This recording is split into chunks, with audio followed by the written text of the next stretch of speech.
आप सम atomic particle. आज हम लोग सब एटॉमिक पार्टिकल के खोज के विषय में पढ़ेंगे।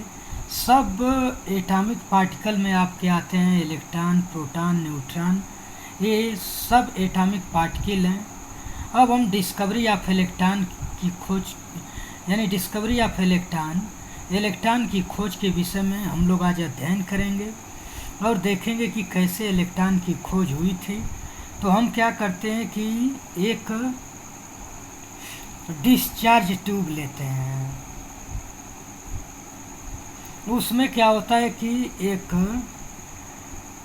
कैथोड और एक एनोड टर्मिनल लेते हैं। कैथोड को एनोड से बैटरी के द्वारा कनेक्ट कर दिया जाता है और इसमें हम क्या करते हैं कि वैक्यूम पंप के माध्यम से इस डिस्चार्ज ट्यूब में जितनी वायु भरी होती है सबको चूसक पंप, वैक्यूम पंप का मतलब होता है चूसक पंप, इससे खींच लिया जाता है कि इसका प्रेशर जो हो लगभग 0.001 मिलीमीटर हो जाए, यानी बहुत नॉर्मल प्रेशर हो। जब नॉर्मल प्रेशर होता है तब हम क्या करते हैं कि हाई वोल्टेज की करंट, गोल्डस्टीन ने हाई वोल्टेज की करंट क्या किया कि इस डिस्चार्ज ट्यूब में पास किया, लगभग 10,000 वोल्टेज की। तो कैथोड से कुछ किरणें चली जो एनोड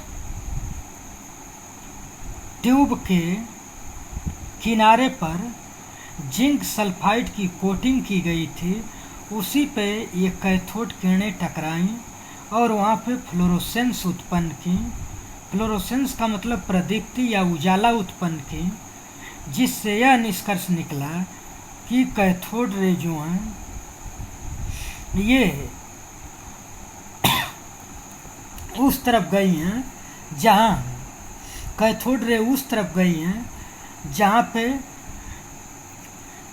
इसके विपरीत कोई आवेश है।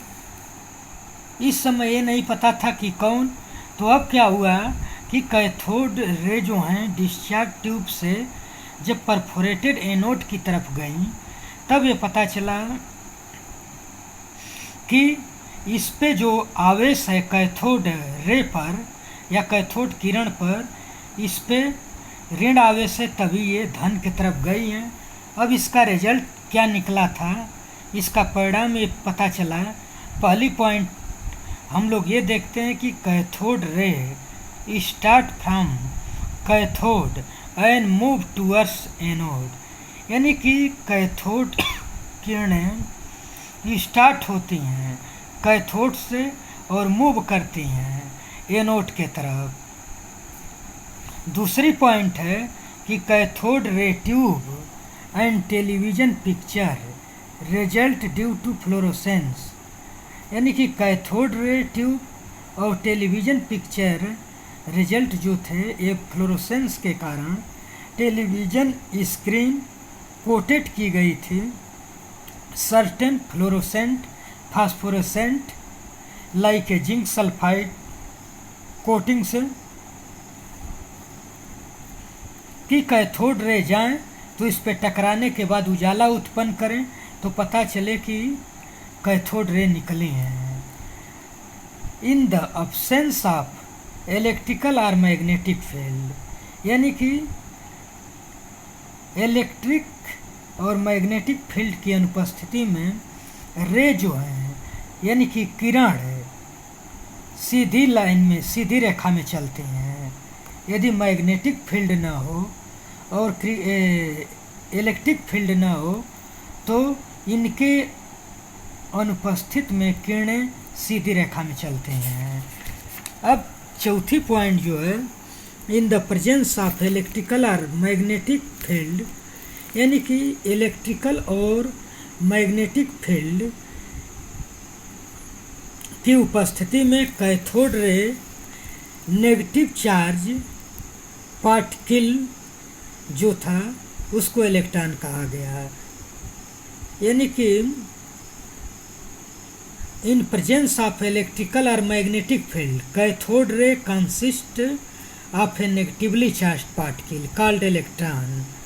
यानी कि इलेक्ट्रिक फील्ड और मैग्नेटिक फील्ड में कैथोड रे जो थी ये negatively charge particle, negative charge particle कहते हैं, जिसे हम लोग इलेक्ट्रॉन कहे। फिफ्थ पॉइंट है कि the characteristic of cathode ray, characteristic यानी कि इस कैथोड किरण का, यानी कि कैथोड किरण का कैरेक्टर जो था, do not depend upon the material of electrode, ये नहीं डिपेंड करता था, यानी कि उस पर ये नहीं निर्भर रहता था मटेरियल के इलेक्ट्रोड पे। We can conclude that electron are basic constituent of all the atom. Last में यह निष्कर्ष निकला कि इलेक्ट्रॉन जो हैं ये बेसिक कण हैं जो सभी एटम में पाए जाते हैं। Charge to mass ratio of electron, इसमें फर्स्ट पॉइंट थी कि the magnitude of the negative charge on the particle greater the magnitude of charge on the particle, greater is the interaction. कहने का मतलब ये है कि magnitude of the negative charge, कितना negative charge, particle greater the magnitude of charge, particle की संख्या यानी कणों की संख्या अधिक बढ़ाएं तो इनका चार्ज का मैग्नीट्यूड जो होगा अधिक होगा, ग्रेटर होंगे इनके interaction with the electric and magnetic field, electric और मैग्नेटिक फील्ड में। दूसरी पॉइंट थी कि the mass of the particle, mass of particle जो हैं lighter the particle greater the deflection, यानी कि पार्टिकल का द्रव्यमान जो है जितना हल्का होगा उतना ही ज़्यादा डिफ्लेक्शन होगा। सेकेंड पॉइंट यानी e by m, electron e by m का मान जो है 1.758820 इंटू 10⁻⁻11 किलोग्राम के पावर -1। अब हम क्या करेंगे कि इस चार्ज मास रेशियो को अब हम एक एक्सपेरिमेंट के द्वारा निकालेंगे। तो ये जे थॉम्सन ने ये देखा कि हम क्या करते हैं कि कैथोड एनोड लेते हैं, अब उसमें क्या करते हैं कि मैग्नेटिक फील्ड अप्लाई कर देते हैं, और कैथोड से जब रे पास होती हैं मैग्नेटिक फील्ड में, मैग्नेटिक फील्ड में दो पोल होते हैं, एक नॉर्थ होता है एक साउथ होता है, एक नॉर्थ पोल और दूसरा south pole.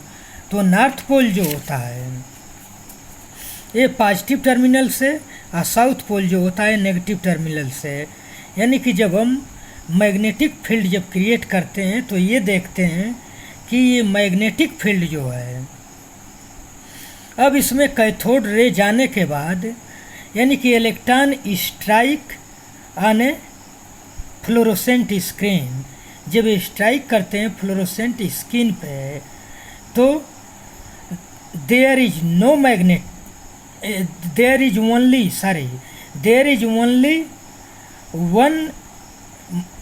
Only one magnetic field apply and point A is observed. इसका मतलब ये है कि जब कैथोड रे इस मैग्नेटिक फील्ड से होकर के गुजरते हैं तो ये पॉइंट ए पे जा कर के स्ट्राइक करते हैं फ्लोरोसेंट स्क्रीन पे, और पॉइंट सी जो होती है ये नॉर्थ और साउथ पोल के कारण ये इलेक्ट्रिक और मैग्नेटिक दोनों फील्ड में इलेक्ट्रॉन जो होते हैं पॉइंट सी पर फ्लोरोसेंट स्क्रीन पर स्ट्राइक करते हैं। अब बी जो है कैथोड रे जब सीधे जाती हैं तो पॉइंट बी जो है यह दर्शाता है कि there is no magnetic field, there is no magnetic and electric field. In the point electron strike point B. तीसरी पॉइंट है द स्ट्रेंथ ऑफ इलेक्ट्रिक और मैग्नेटिक फील्ड E/m। ई जो है इलेक्ट्रॉन है, m जो है मास ऑफ इलेक्ट्रॉन, ये आता है 1.7588820 × 10⁻11 कूलाम kg⁻⁻1।